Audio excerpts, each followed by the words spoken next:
Alors, c'est la dernière lettre, donc Tav, donc valeur alphabétique 22, donc il y a 22 lettres. Et donc les 5 sophites, ça fait 27 lettres.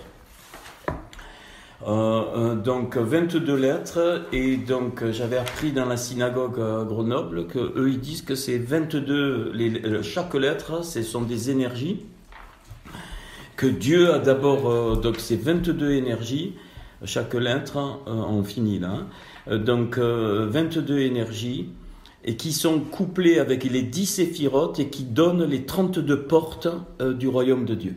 Magnifique, là on y va maintenant, parce qu'on finit. Donc il y a donc 10 séphirotes qui sont en fait 10 ouvertures, et les 22 lettres donc se font les liens entre les 10 ouvertures, et donc ça donne 32. Et 32, si vous le notez, c'est la valeur numérique de Lev, Lamed, Bet, le cœur.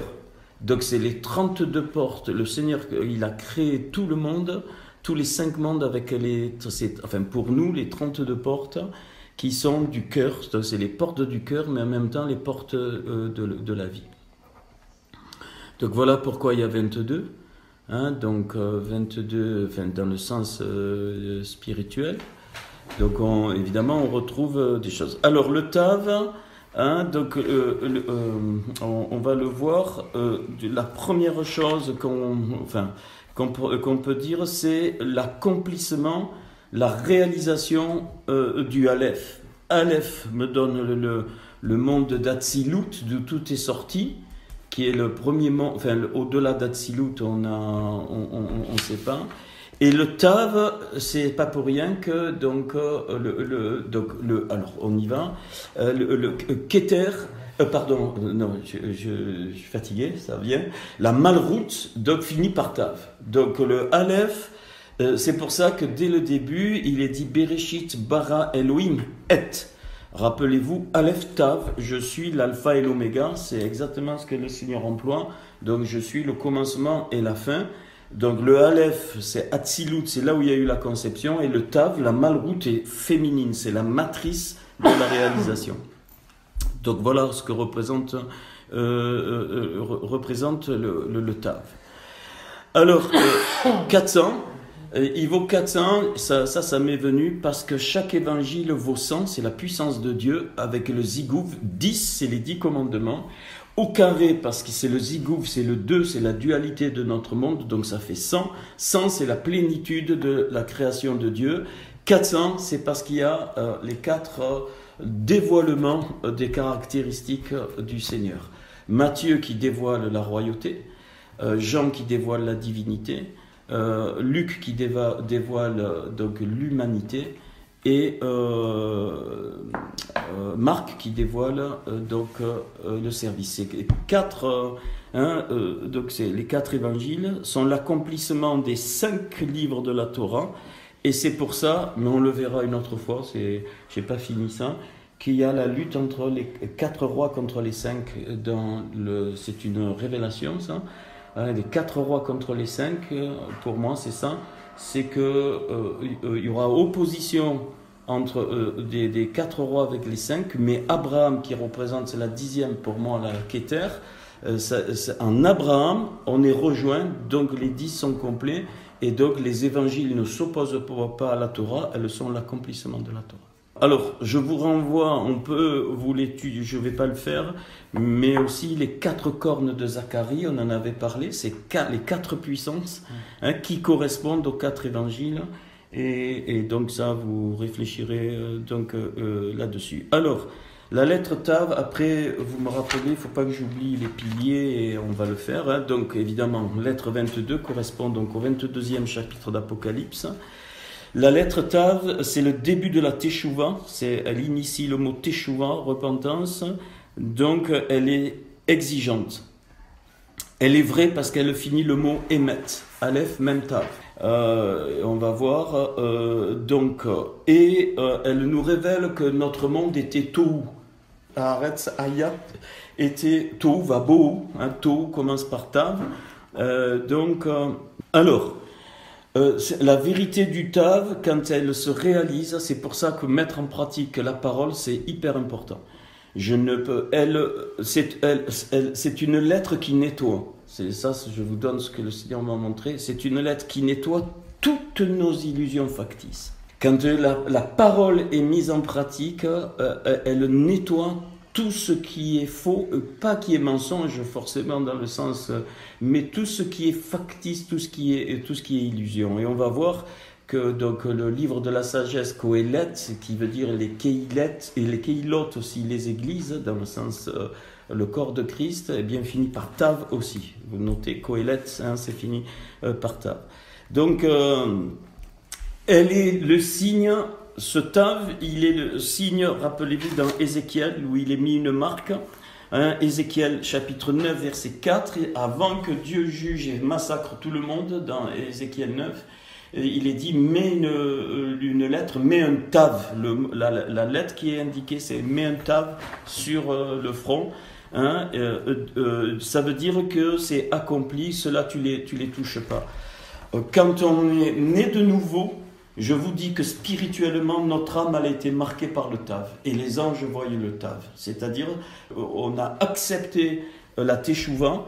Et quand on a accepté la Teshuvah, donc on est reconstruit. Et donc, ça veut dire qu'on accepte de remonter à la racine qui est le Aleph. D'où Aleph Tav, ça veut dire le signe. Et donc, ça mentionne aussi la croix. Hein, Aleph Tav, ça veut dire donc le signe. Tav appelle au courage. C'est une lettre qui m'appelle, ça je vous donne ce qui m'est venu sur le cœur, hein, et puis donc avec aussi ce que j'avais appris dans la synagogue, mais c'est plus que ça. Hein, voilà, pour comprendre, on finit. Donc c'est pour ça que je dis ça. Dans tout être humain, il faut bien comprendre. Personne n'est épargné. Dans notre bassar, donc dans notre nefesh.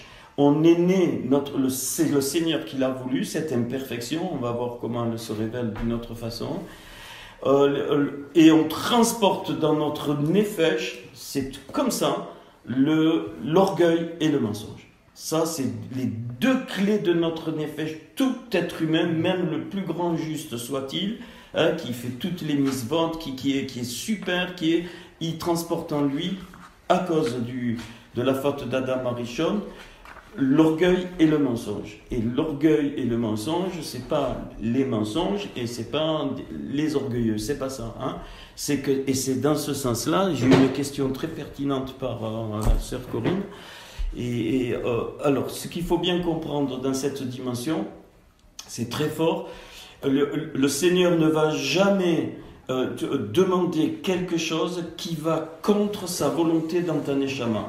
Vous le notez, c'est hyper important. Il nous a créés de façon à ce qu'on soit les kéli, c'est-à-dire les réceptacles de sa volonté.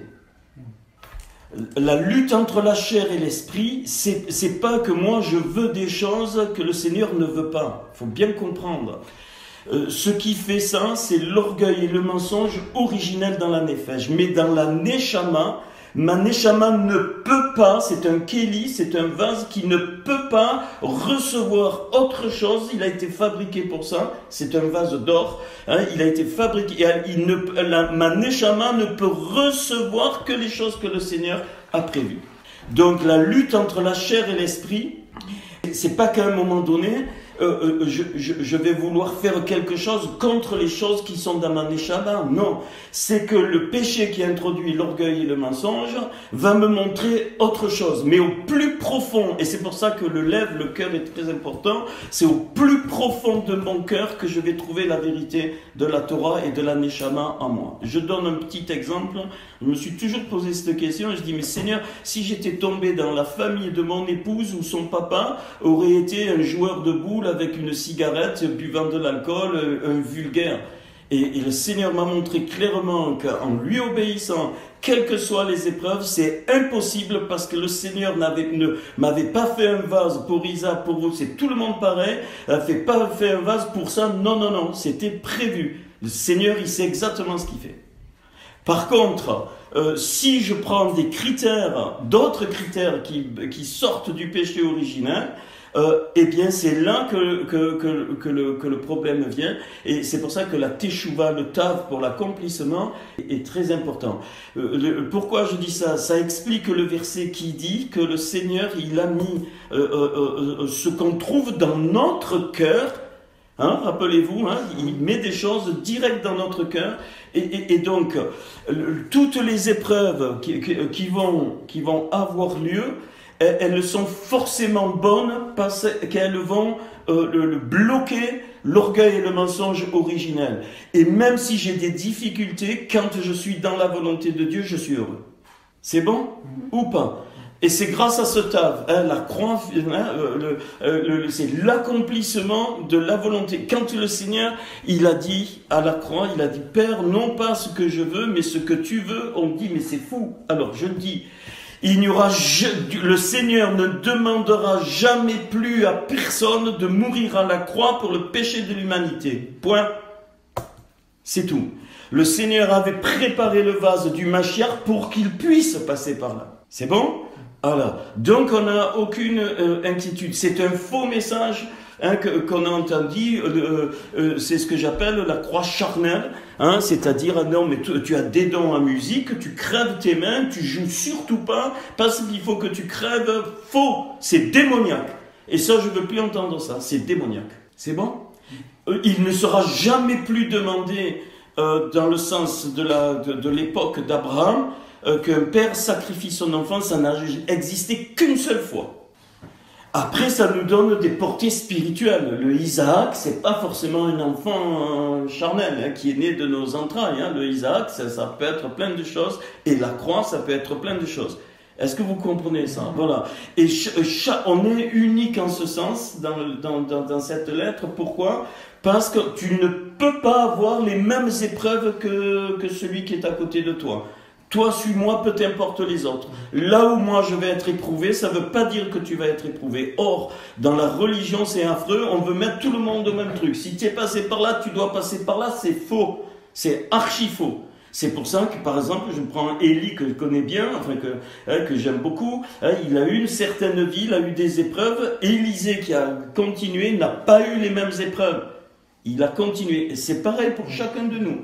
Mais par contre, on doit discerner, hein, dans le corps, on doit discerner, si mon frère, ma soeur passe par une épreuve, et qu'il est dans la volonté du Seigneur, eh bien, il y a quelque chose qui est en train de maturer, de devenir tav en lui, parce qu'il en a besoin. Point.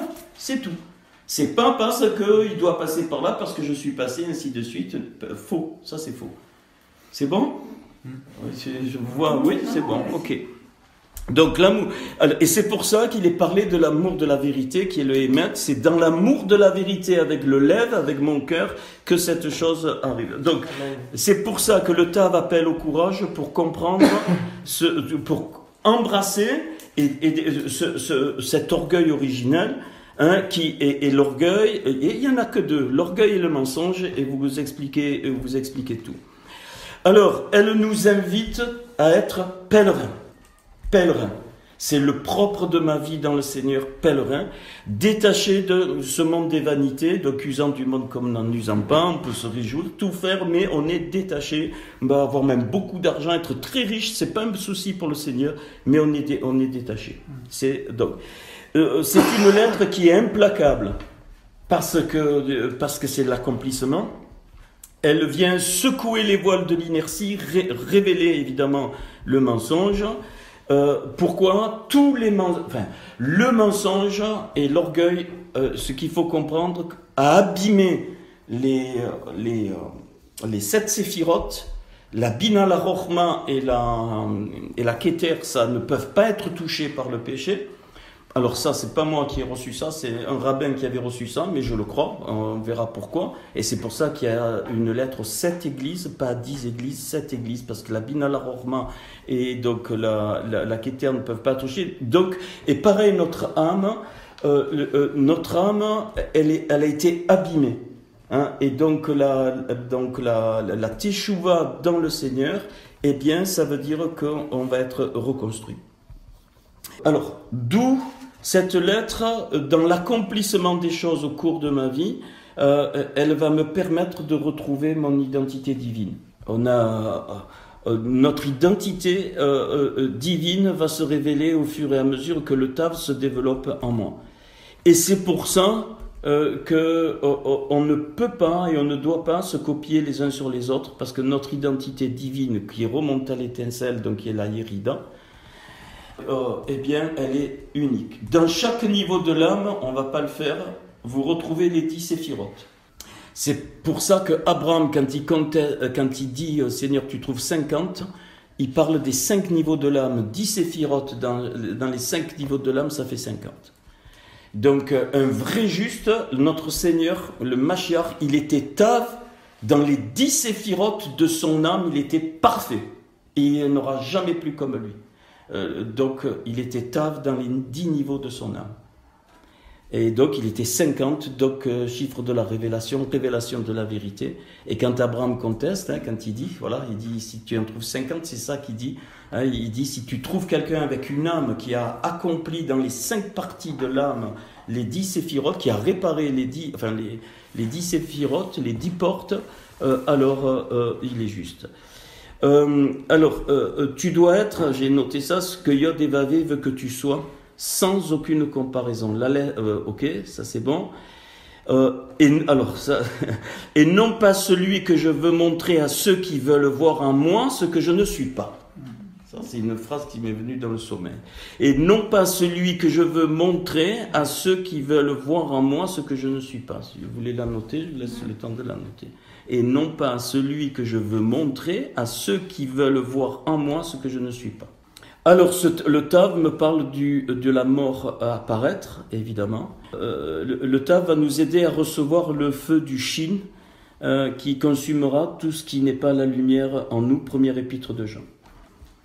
Donc, pour moi, dans ce sens, elle est la mort de l'ego au sens mauvais du terme. Le Tav est la mort de l'ego pour ressusciter dans l'être que je suis en Christ. Galates, chapitre 2, verset 20, que vous connaissez par cœur. Ce n'est plus moi qui vis, c'est Christ qui vit en moi.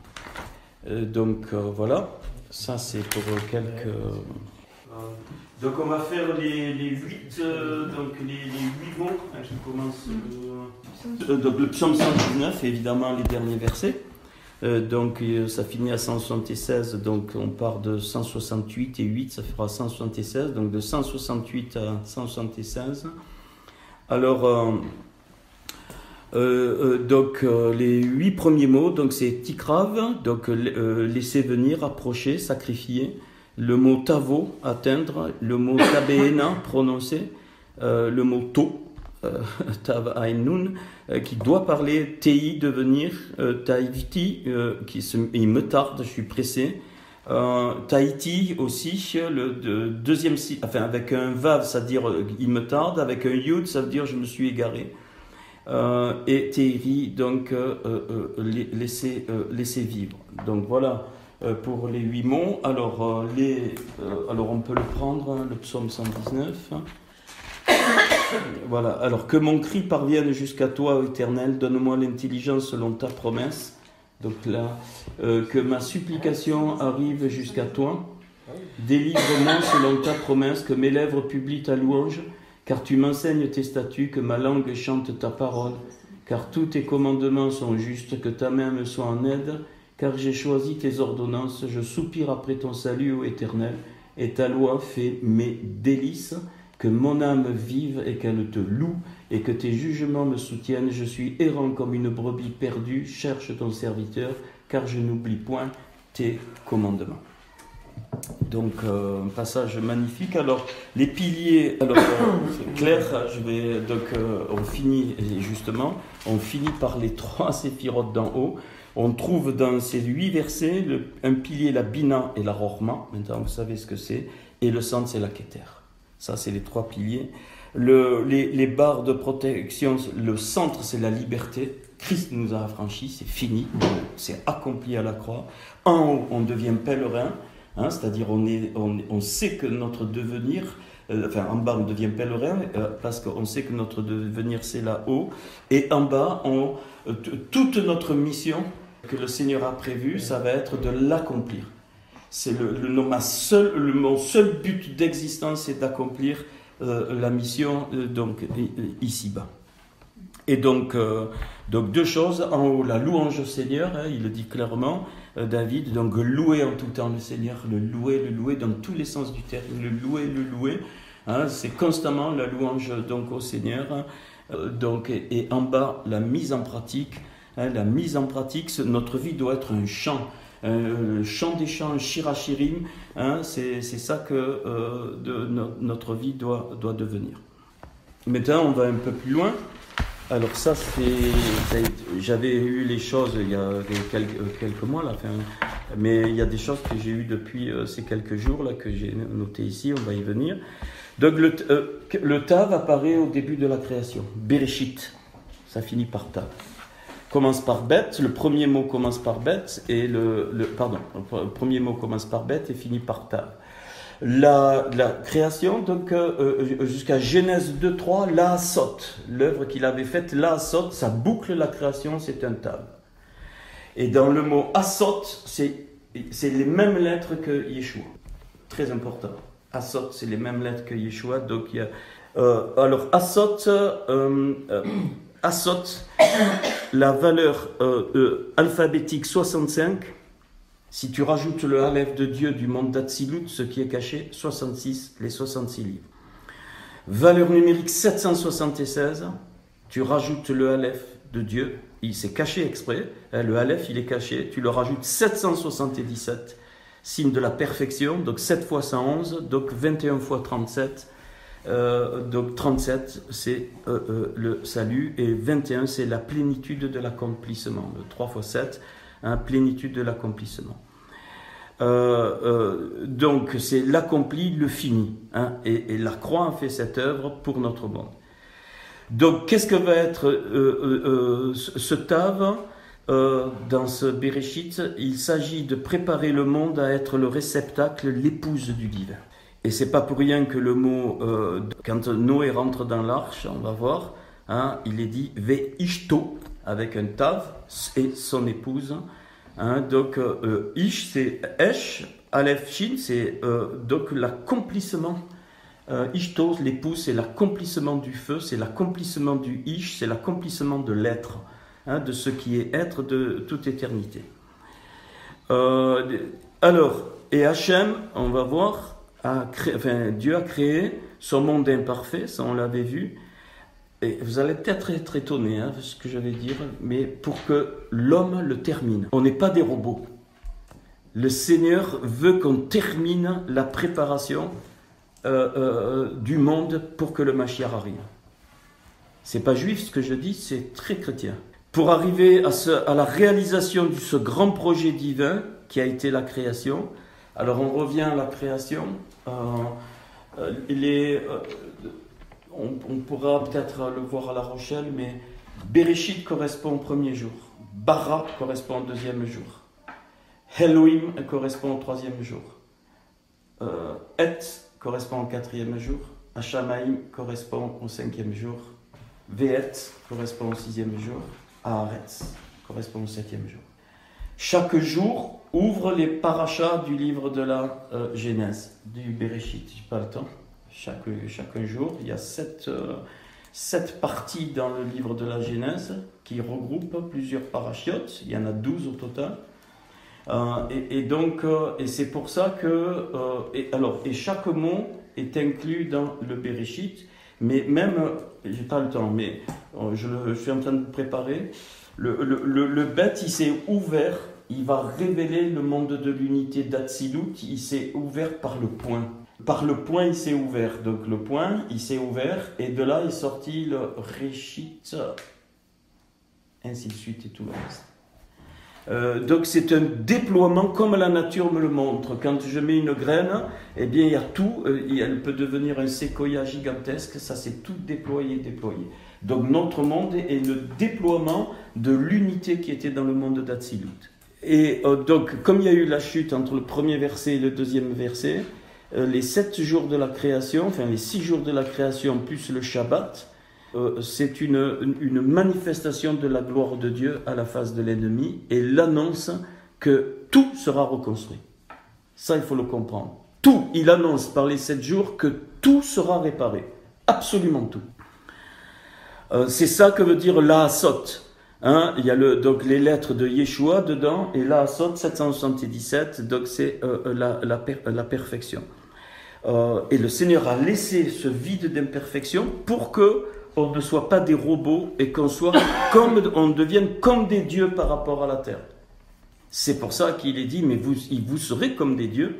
On a la même, ce que Dieu a envers nous, on l'a par rapport à toute la création.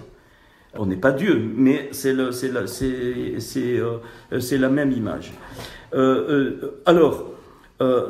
C'est pour ça que le mot émet, c'est la conjonction de méta, mort, et de aleph, le retour à l'origine, donc à la vie. Pourquoi?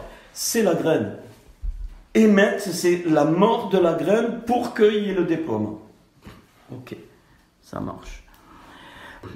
Le Tav, quand il est dit là, saute, le Seigneur dans ce Tav, il voit déjà tout le monde réparé. Absolument tout. Il voit l'épouse. Il voit le Adam Kadmon qui est réparé complètement. Et donc, ça va être tout construit autour de ça. Et puis, c'est lui qui écrit l'histoire. Hein. Et c'est seulement à la fin de l'histoire que la vérité sera révélée. Même nous, même les plus grandes vérités que Dieu a données aujourd'hui, ça sera qu'à la fin. Quand le Mashiach vient, c'est qu'une part qui est révélée. On va voir pourquoi.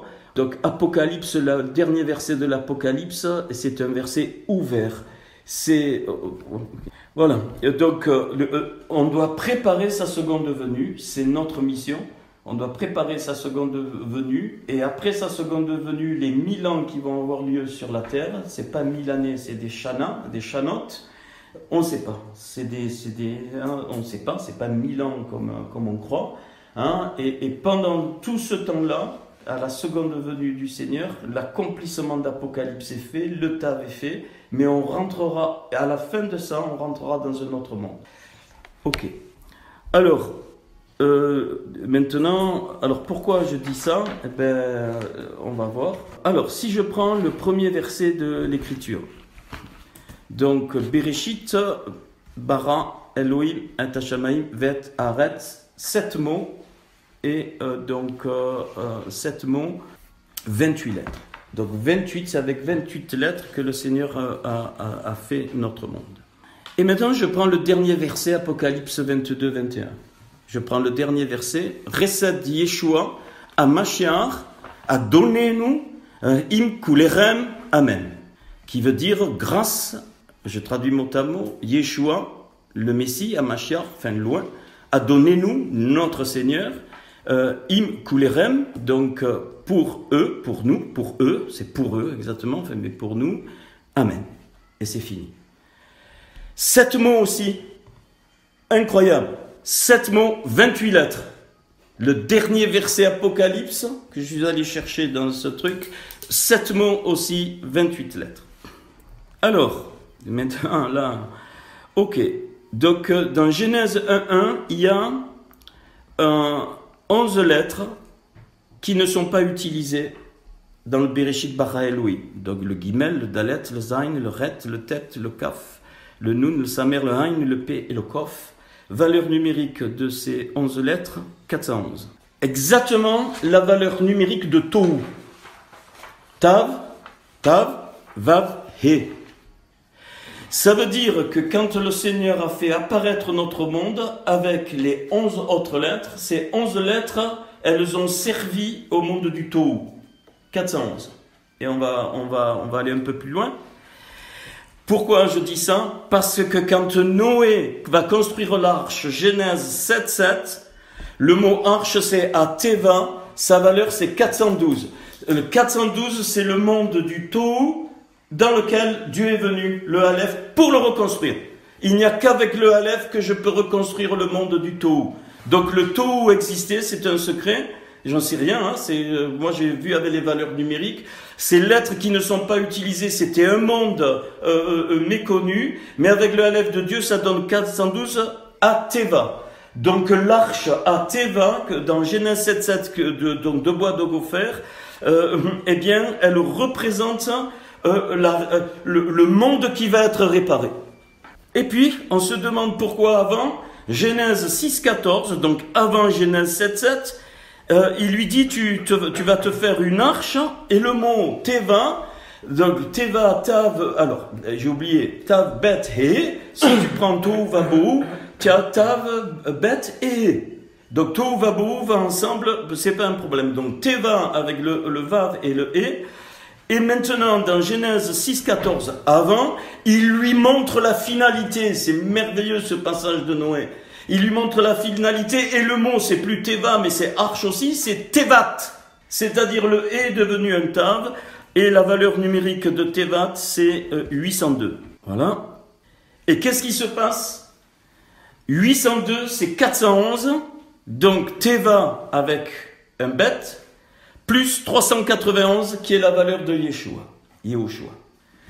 Ça veut dire que cette arche qui est prête, en fait, c'est la Torah qui est donnée pour ici, que les Juifs vont comprendre, et la Tevat, c'est l'arche complétée par Yeshua pour les Goïms.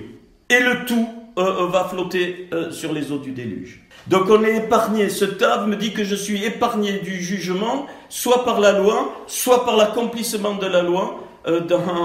Et donc l'arche ici, donc on a vu, c'était la dernière fois le lachon, le langage, et c'est le langage de la Torah, c'est le langage de Yeshua, c'est le langage du salut. Maintenant on en a la démonstration, c'est magnifique. Hein, donc Tevat 802, c'est Teva plus Yehoshua. Or, la valeur, donc c'est 411. Et maintenant, si je prends le dernier verset de la Bible, là, vous allez être étonné, Apocalypse 22, 21, eh bien, il y a 9 lettres non utilisées, et la valeur numérique de ces 9 lettres, c'est 891. Écoutez ça. Et 411 et 891, ça fait 1302. Et comment on arrive à 1300, ça m'est venu. La valeur de Israël, c'est, ça notez, valeur d'Israël, c'est 541, valeur de Kohelet ou Keilot, les églises, dans le sens corps, 1082. Et 1082, tu mets Ham devant, ça veut dire le peuple d'Israël. Ham, Israël, Kohelet, peuple d'Israël et des églises, 1302. C'est-à-dire l'arche complète, l'accomplissement par le Tav de l'arche qui était la Torah, qui est devenue la Torah vivante dans le Tavet. C'est pour ça qu'on ne peut pas sortir la Torah et dire maintenant on est dans le nouvel Israël. On ne peut pas sortir le nouvel Israël et dire on n'est que dans la Torah. Je répète, donc valeur numérique des lettres qui ne sont pas dans Genèse 1.1, il y en a 11, c'est 411. Valeur numérique des 9 lettres qui ne sont pas dans le dernier verset de la Bible. Et c'est 891, la somme des deux, ça fait 1302. 1302, l'accomplissement de la Torah se fait par un Israël, Keilot, les églises. J'ose dire les églises, mais vous avez compris, les corps du... Ok. 1302 exactement, donc c'est pas gratuit. Voilà. Les lettres communes qui ne sont pas utilisées, donc le guimel, le zain, le tet et le p, c'est les lettres qui devront être réparées après le dernier verset de l'Apocalypse, quand le Seigneur, il aura tout fait ici, on va lire après Apocalypse 22, et sa valeur c'est 99. Donc 99, c'est relatif à Shatan. Donc ça sera le final. Bien sûr qu'il y aura Shatan va être mis dans les temps de feu, mais c'est après le dernier verset de l'Apocalypse, c'est un secret, on ne sait pas ce qui se passera, mais je vous dis que c'est pas fini. Après le dernier verset de l'Apocalypse, il y aura là ce que dit Ésaïe, le roulement de tous les cieux, de tout, absolument tout, et je pense que c'est là qu'on rentre au-delà du monde d'Atsilut et qu'on va découvrir le Adam Kanman. Alors, dans Exode 2.13, il nous est parlé du Tehai, être Torat, des loin, de Yod et Vavé, valeur numérique 1302. Comme le peuple d'Israël, comme les lettres qui manquent, les 99 lettres. Et alors après ça, c'est la révélation. C'est 4 lettres, le Gimel, le Zain, le Tet et le Pé.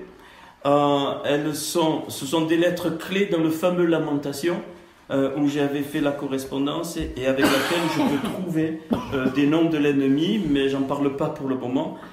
Et donc tout le monde de l'enfer, tout le monde donc du Sheol et du Hadès, les deux seuls mots en hébreu, donc les lettres fondamentales de ces mondes, c'est le Gimel, le Zain, le Tet et le P. Donc P, c'est Pécha. Donc le Tet, c'est donc une lettre de Shatan. Le Zain, c'est la racine de l'orgueil.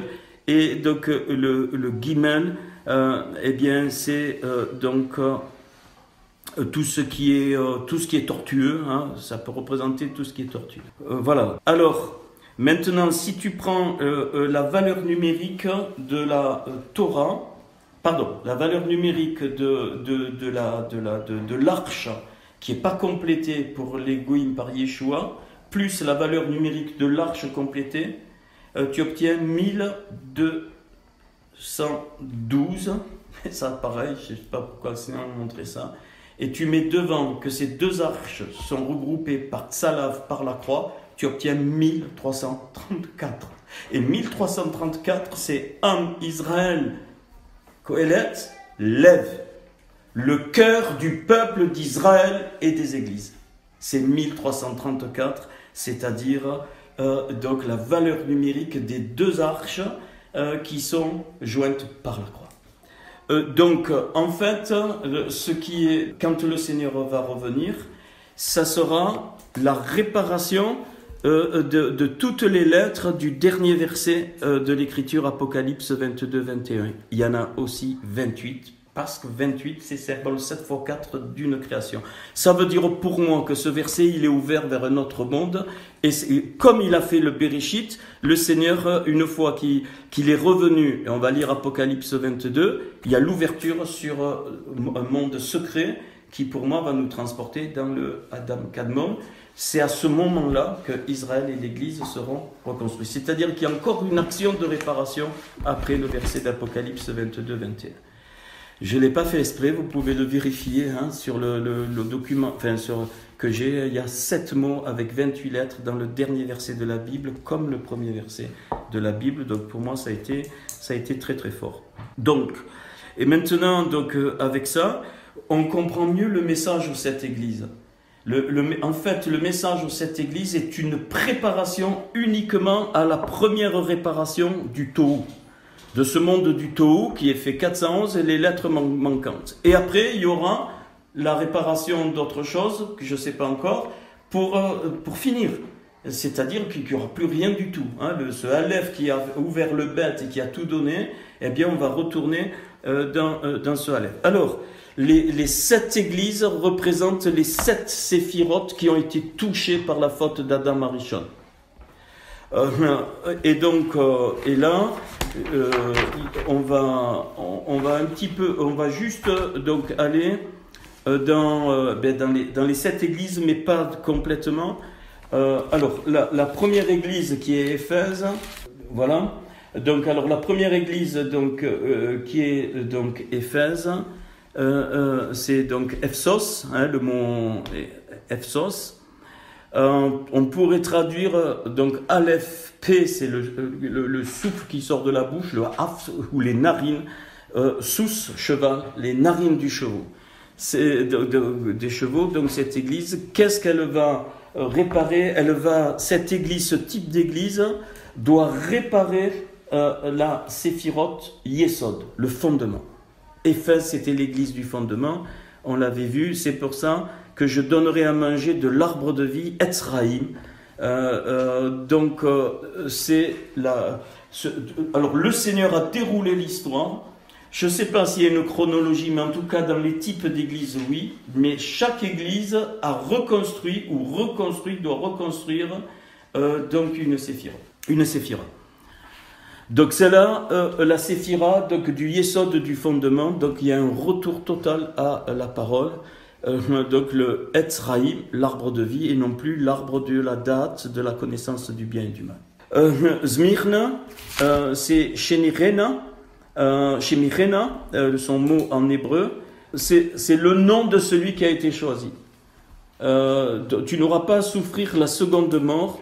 Donc cette église, donc pour moi, enfin ce type, eh bien, elle reconstruit la Netstar, c'est-à-dire donc la persévérance.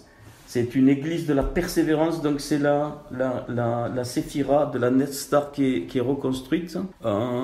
Et donc elle vivra, cette église, la première résurrection, c'est-à-dire elle n'aura pas à repasser, enfin en tout cas ceux qui sont dans ce cas, voilà, celui-là qui vaincra n'aura pas à souffrir la seconde mort. Donc ça c'est la séphira de la Netstar qui est reconstruite.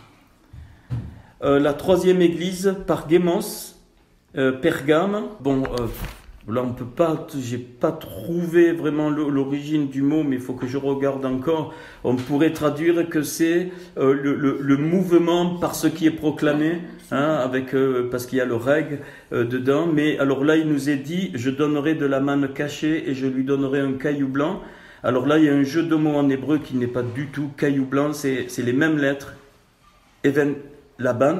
Ça veut dire la pierre qui va donner la victoire sur l'ennemi. Even, pierre de fondement. Laban représente Satan. Laban représente Satan. Donc Even, Levana. Alors on pourrait dire Levana, mais on pourrait traduire aussi donc la pierre qui donne la victoire et qui permet de reconstruire. Levana, c'est les bâtisseurs. Et sur ce caillou, donc cette pierre, donc Rakouk sera écrit donc le Shem Radash, le nom nouveau. Donc le Shem Radash, c'est le nom nouveau. Pour moi, c'est la Ode, c'est la splendeur, c'est tout le livre du Lévitique, c'est le sacrifice du Seigneur.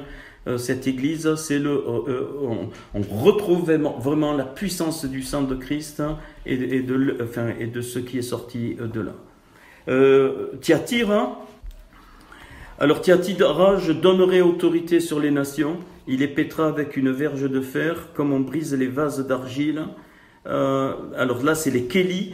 Alors, c'est une église qui reconstruit les vases, parce qu'il est dit ainsi que moi-même, j'en ai reçu le pouvoir de mon Père et je lui donnerai l'étoile du matin, l'étoile de l'aurore. La Korav, on a traduit du matin, mais c'est donc Asharar, donc de l'aurore. C'est le même mot qui est utilisé quand il est parlé de Ben Sharar, fils de l'aurore, au niveau de l'ennemi. Donc, ce qu'il faut comprendre, c'est que les vases des 7 séphirotes, ils ont été brisés et ça a été le déploiement de ce qu'on connaît. Quand il y a eu la faute d'Adam Arishon, c'est bien plus fort que tout a été touché et tous les vases, quels qu'ils soient, ont été brisés. Bien, Thyatire, c'est une église, ça doit nous parler de toutes les églises, dans lesquelles on doit reconstruire les vases. Et quand on a contact avec d'autres étincelles, c'est parce que c'est un vase qui est peut-être brisé qu'il faut reconstruire. Des groupes, c'est des vases entiers qui doivent être reconstruits. Alors l'église donc de Thyatire, voilà, ok. Alors l'église de Thyatire, l'église de Thyatire, oui bien sûr, l'église de Thyatire, c'est la Récède, la grâce. Et évidemment, ouais, c'est la séphira de la grâce, donc dans le sens qu'on connaît. Puis on passe à Sardes, Sardis, Sardis. Ça c'est l'église de Sardes. Elle, c'est l'église de la justice qui a la Gvoura. C'est donc la séphira de la Gvoura.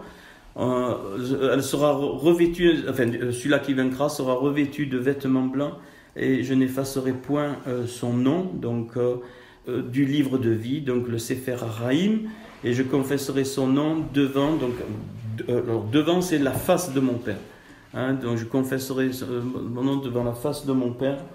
Donc ça c'est la justice de Dieu qui sera révélée au travers de la croix. Philadelphia, donc je pense qu'on est plus... alors, elle, c'est Tiferet. Tiferet, c'est vraiment une séphira fondamentale au centre du fondement. Hein. Tiferet, c'est tout ce qui est l'harmonie. Je ferai de lui une colonne dans le temple de mon Dieu, et le nom est... il n'en sortira plus, et j'écrirai sur lui le nom de mon Dieu, le nom de la ville, donc il y a de mon Dieu, de la nouvelle Yerushalayim. Alors Yerushalayim, Yeru, ça veut dire Yeru Shalom, donc c'est le Shalom, et c'est la même racine que Yermaïou, que Jérémie, hein, c'est donc celui qui crie pour le Shalom, pour la paix. Hein, c'est celui qui crie, Jérémie, c'est celui qui crie pour l'Éternel, hein, c'est celui qui crie pour le Shalom. Donc à Radash, de la Nouvelle Jérusalem, qui descend du ciel d'auprès de mon Père et mon nom nouveau, encore une fois. Donc c'est Tiferet. C'est là, cette église-là, ce type d'église, est en contact avec toutes les autres. C'est-à-dire que dans la Tiferet, dans les connexions, elle est en contact avec les 6 autres séphirotes, et donc c'est pour ça que je crois que l'église de cœur de Philadelphie, c'est l'église qui se révèle au temps de la fin, qui est cachée, c'est elle qui marque le plus l'épouse, et c'est elle qui va bénir tous les types des 6 autres, et ceux qui en tout cas vont vouloir revenir, y compris Laodicée. Ok. Et puis donc la dernière, donc la 7e. Donc la 7e, donc c'est évidemment, c'est la dernière, la Malroute. C'est celle qui a été le plus touchée. Pourquoi la Malroute, c'est juste avant notre monde. Et donc la Malroute, c'est celle qui manifeste le plus le péché, qui manifeste le plus la religion, ainsi de suite. Et là, alors c'est le mot Laodicée, c'est Ludkeia, hein, donc...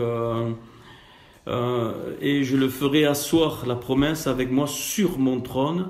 Donc là c'est vraiment le kissé, hein, le mot kissé, c'est le trône de Dieu, c'est la Malroute qui est à l'opposé de la Keter. L'ambition de la Malroute, c'est de prendre la Keter. Ça il faut bien comprendre, hein, la lutte, mais elle ne peut pas, c'est impossible, hein, parce qu'elle ne peut pas accéder, elle peut monter jusqu'à la Bina, la Rochma, mais elle ne peut même pas la toucher. Hein, mais c'est le but. Et on comprend le fonctionnement de notre monde, c'est de prendre le trône. Notre monde, c'est ça, constamment, partout, vous avez qu'à voir, partout. Il y a tous les trônes que vous voulez, c'est de prendre le trône. Donc voilà, et c'est pour ça, celui qui va marcher avec le Seigneur, là, dans cette église-là, dans ce type, il a la promesse d'être assis sur sur mon trône. Donc le trône du Seigneur, c'est au niveau de la Keter. Mais comme moi, j'ai vaincu et me suis assis avec mon Père sur son trône. C'est-à-dire qu'il y a un autre trône, et je crois que c'est le trône du Adam Kadmon, avant qu'on rentre dans la Insof, c'est-à-dire dans cet infini de Dieu qui est le trône de Dieu. Donc le trône du Seigneur, c'est pas le même que le trône de Dieu. Alors là, on finit. Donc voilà pourquoi la porte 6 de Néhémie dans laquelle on est, elle clôture et elle va ouvrir sur la Malroute, et les autres portes ne sont pas reconstruites dans Néhémie. Parce que c'est les 6 porte-feux qui doivent être, et la dernière c'est la 6e qui va, les autres vont servir à la réparation de la Malroute qui est la plus touchée. Et donc on verra peut-être ça à La Rochelle, tranquille, on doit étudier le livre d'Esther et le Cantique des Cantiques. La reine qui est cachée, c'est pour la Malroute, et l'épouse du Cantique des Cantiques, c'est celle qui se prépare pour aller vers la Keter. Est-ce que c'est clair? Esther, elle est cachée, hein, parce qu'elle désire cette couronne qui est en haut, elle sait qu'elle ne peut pas l'atteindre, elle a l'humilité de garder, de se préserver jusqu'au jour où elle pourra accéder, et elle devient l'épouse du Cantique des Cantiques. Donc c'est pour passer de la Malroute à la Keter. Voilà, 2 livres fondamentaux, et là on clôture la porte 6 de Néhémie. Et vous verrez, après la porte 6, il n'est plus parlé du tout de construction, de rétablissement, elles sont juste nommées. On verra ce que ça peut être, parce que je ne prétends pas avoir tout, hein, voilà. Et donc, et c'est pas pour rien que les séphirotes centrales, elles ont tout un tav. La Keter a un tav, Tiferet a un tav, et Malroute a un tav. Et puis on finit là. Hein. Donc le Bereshit pour moi, c'est la préparation de la reconstruction avec l'arche, comme on vient de voir, l'arche de Noé, qui est complétée par Yeshua. C'est la réparation totale de la malroute. Donc après, et une fois que ça c'est fini, il y aura une autre préparation pour qu'on accède à la Kéter et qu'on aille de l'autre côté. Voilà l'accomplissement ces 22 lettres. Et donc on est parti du Aleph au Tav. Et effectivement, le Aleph Tav, le Seigneur à la fin, il dit je suis l'alpha et l'oméga, donc je suis le Aleph et le Tav. Et on va peut-être mieux comprendre l'Apocalypse 22. Hein, on finit par ça. Donc il faut bien comprendre que la Yerushalayim céleste, elle est descendue du ciel sur la terre. On n'est pas dans le ciel. Elle est descendue du ciel sur la terre. Donc c'est encore un réchit de ce que le Seigneur va faire plus tard. Encore une fois. Hein? Donc il y a encore un réchit, c'est-à-dire il y aura un accomplissement. Donc c'est merveilleux de voir avec les lettres du dernier verset. Enfin, moi dans ma Bible, je ne sais pas, moi j'ai que la grâce du Seigneur Jésus soit avec tous, mais c'est pas ça. Hein? Il y en a certaines versions où ils ont un Amen. Donc moi j'ai une autre version où j'ai Amen. Je peux vous redire, vous verrez dans vos Bibles. Donc, et qu'est-ce qu'il... Alors là, la Jérusalem, ce réchit est descendu, il faut comprendre. Hein? Et on est dans le millénium là. C'est l'ouverture, hein, Apocalypse 22, c'est pour moi c'est le millénium. Le millénium qui va se clôturer en fait par une création. Par le dernier verset, mais c'est autre chose. Et il me montra un fleuve d'eau de la vie, évidemment on retrouve les éléments de la Genèse, limpide comme du cristal qui sortait du trône de Dieu et de l'agneau. Alors, oui, mais on le verra, c'est colossal.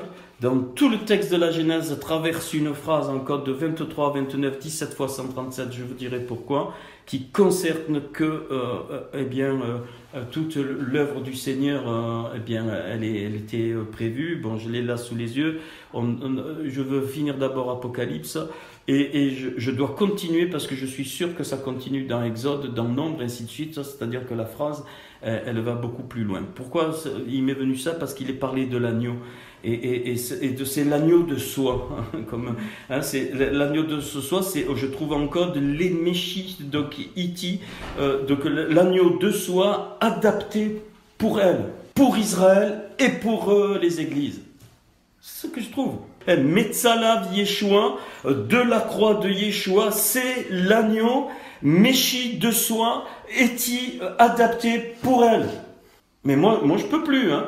Si on ne capitule pas devant le Seigneur, je ne peux plus. C'est impossible que quelqu'un puisse écrire un texte comme ça, et puis tout ce qu'il y a avant, on verra. Peut-être, je vous donne que ça. Metzalav, je l'ai sous les yeux, Yeshua, c'est les Méchis, Iti, là. C'est-à-dire, de la croix de Yeshua, l'agneau de soie qui a été adapté pour elle. Chargé pour elle. On peut traduire iti par chargé, adapté, Lévitique 16, 21. Enfin, j'ai mis toutes les références de ces mots. Alors, et de l'agneau. Voilà pourquoi il y a écrit l'agneau, qui sortait du trône de Dieu et de l'agneau. Au milieu de la place de la ville, on est sur la terre dans un réchit à Yerushalayim physique, mais il y a un Yerushalayim céleste au sein même de Yerushalayim terrestre. On sera en Israël, en Eretz Israël, obligé. Quand on est enlevé, qu'on revient tous, on ne sera pas ici, on sera en Eretz Israël. Là, sur les deux bords du fleuve, il y avait un arbre de vie produisant 12 fois des fruits. C'est-à-dire qu'il y aura pendant ce millénium, ce Tav va accomplir la guérison des nations. Ce qui doit être fini dans les nations. 12 fois des fruits qui vont se manifester. Il y aura à nouveau les 12 tribus, pas que d'Israël, avec les 12 noms des 12 apôtres, comme il est mentionné dans les perles. On fera la correspondance parce que ça sera trop long. Hein, il y aura Reuben, Yehuda, Gad, Dan, toutes les 12 tribus, mais cette fois réparées par les 12 noms de l'apôtre qui donneront la guérison aux nations. Et ceux qui voudront, tout sera guéri. Les maladies seront guéries. Il y aura plus de démoniaques dans ce réchit. Ça va rayonner dans le monde entier. C'est ça les 1000 années. Rien, absolument. Tous ceux qui viendront là, ils deviendront éternels là-dedans. Ils vont rentrer, ils vont goûter une part de l'éternité.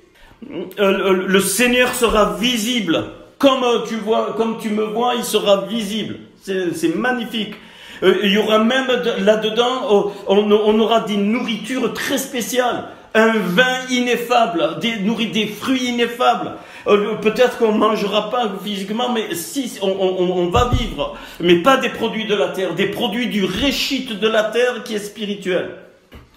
Produisant 12 fois des fruits, rendant son fruit chaque mois. C'est-à-dire chaque radash, chaque nouveauté, il y aura 12 nouveautés. 12 nouveautés, ça veut dire 12 renouvellements. Renouvellement par les tribus et par les apôtres. Le 12, c'est le renouvellement pour les communautés. Et là, il y aura les juifs et les goïms ensemble. Et là, tous les juifs, dans ce réchit, ils auront reconnu Yeshua Mashiach. Et qui servait à la guérison des nations. C'est-à-dire la réparation, le Gilgoul des nations. Le Gilgoul, c'est-à-dire le retournement.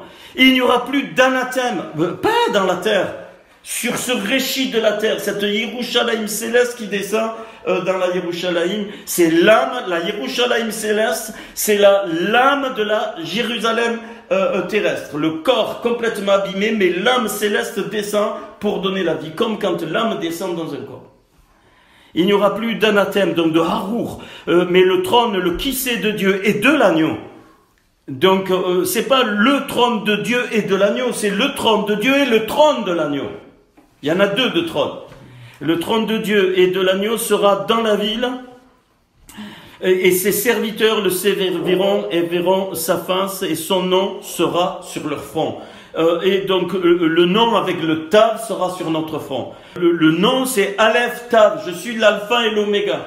Ça sera aussi la parole, Torah. Comme il se manifeste, donc son nom est la parole de Dieu, la Torah de Dieu, comme on l'a vu. Ma Torah, c'est exactement les valeurs alors on comprend pourquoi l'épouse est la Jérusalem céleste, dans Apocalypse 21. Il n'y aura plus de nuit, il n'y aura besoin ni de lampe, ni de lumière, parce que le Seigneur Dieu les éclaireront, ils régneront. Donc ici, c'est pas au siècle des siècles, dans les Olamim. C'est-à-dire qu'on va manifester dans ce réchit, par le Tav qui s'est accompli, on va manifester totalement les 5 mondes. Atzilut, Beria, Yetzira, Asya et Olamazé. Magnifique. Et ce 5 qui va être transformé à la fin. Alors je continue. Plus de nuit, plus besoin de lampe ni de lumière. Donc on sera déjà glorifié d'une certaine façon. Quand je dis on ne sait pas. On se reconnaîtra, mais peut-être nos corps ne seront pas comme ça. Et il me dit, ces paroles sont certaines et véritables. Et le Seigneur, le Dieu des esprits des prophètes, a envoyé son ange. Son ange pour montrer à ses serviteurs les choses qui doivent arriver bientôt. Alors c'est mal traduit, on pourrait dire ici le mot yamin, arriver bientôt. On faudrait traduire qui arrive ce jour-là, c'est-à-dire mais très vite. C'est pas bientôt dans un sens futur, c'est-à-dire qu'à tout moment il peut être là. Et voici, voilà, il le dit. Et voici, je viens bientôt, c'est-à-dire je viens ce jour. Heureux celui qui garde les paroles de la prophétie de ce livre. Et la prophétie de ce Sefer, c'est toute la Torah, tout le Nouveau Testament, mais aussi ce qui va suivre et qu'on ne connaît pas. Et quand j'ai entendu et vu, je tombais aux pieds de l'ange qui me l'ait montré pour l'adorer. Il me dit, garde-toi de le faire, je suis ton compagnon de service et celui de tes frères les prophètes et de ceux qui gardent les paroles de ce livre. Adore Dieu.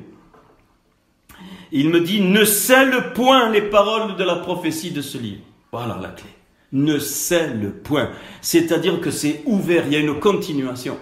Car le temps est proche, que celui qui est injuste soit encore injuste, et que celui qui est souillé se souille encore, et que le juste pratique encore la justice, et que celui qui est saint se sanctifie encore. C'est-à-dire qu'il y aura une période de l'extérieur où il y a des nations, ils ne voudront pas. Ils verront, mais ils ne voudront pas. Donc, bien, ceux qui sont dedans, ils vont continuer, et ceux qui sont dehors, ils se soucient sur « Voici, je viens bientôt, et ma rétribution est avec moi pour rendre à chacun selon son œuvre. Je suis le Aleph et le Tav, le premier et le dernier, ok, donc le commencement et la fin. Heureux ceux qui lavent leur robe afin d'avoir part à l'arbre de vie. Donc, il y aura une part de l'arbre, il y aura l'arbre de vie. Comme dans le Gan d'Éden, on est là cette fois dans une partie du Pardès, et donc il y aura l'arbre de vie ici sur la terre, comme quand il y avait dans le Gan d'Éden, c'est-à-dire on aura accès à la Assia. L'arbre de vie va sortir de la Assia et il va donner les arbres qui vont guérir les nations. C'est ce que le Seigneur m'a montré. Il sera planté comme ça en l'air. Et on aura le discernement des 5 mondes dans cette partie, dans la Nouvelle Jérusalem. On aura le discernement. Pourquoi? Parce que toutes les portes ont été reconstruites. Dehors les chiens, les magiciens, les débauchés, les meurtriers, les idolâtres et quiconque aime et pratique le mensonge. Ok. Moi, Yeshua, j'ai envoyé mon ange pour vous attester ces choses dans les Kéhilot, les églises, c'est-à-dire les types d'églises, les corps. Hein. Je suis le rejeton, évidemment, Ben David, et l'étoile brillante du matin, c'est fini, hein, c'est plus l'autre étoile. Et voilà, et la Rouar et Ishto, et l'esprit et l'épouse, et l'esprit et l'épouse. C'est fini, c'est reconstruit. Il y a eu les noces de l'agneau, il y a eu le mariage qui maintenant doit donner des enfants encore ici pour arriver définitivement à tout finir. Et que celui qui entende dise viens, et que celui qui a soif vienne, et que celui qui prenne de l'eau de la vie gratuitement. Je le déclare à quiconque entend les paroles de la prophétie de ces livres. Si quelqu'un y ajoute quelque chose, Dieu le frappera des fléaux décrits dans ce livre. Et si quelqu'un retranche quelque chose, les paroles du livre de cette prophétie, Dieu retranchera sa part de l'arbre de la vie et de la vie sainte décrit dans ce livre. Celui qui atteste ces choses dit oui, je viens, amen, hein, oui c'est amen, je viens bientôt, amen, viens Seigneur Jésus. Et ça finit parce que je vous ai dit tout à l'heure, de Reset Yeshua à Mashiach Adonenu, im kulerem, amen. Ça veut dire donc grâce Yeshua, le Messie, notre Seigneur, pour nous, pour eux, hein, amen.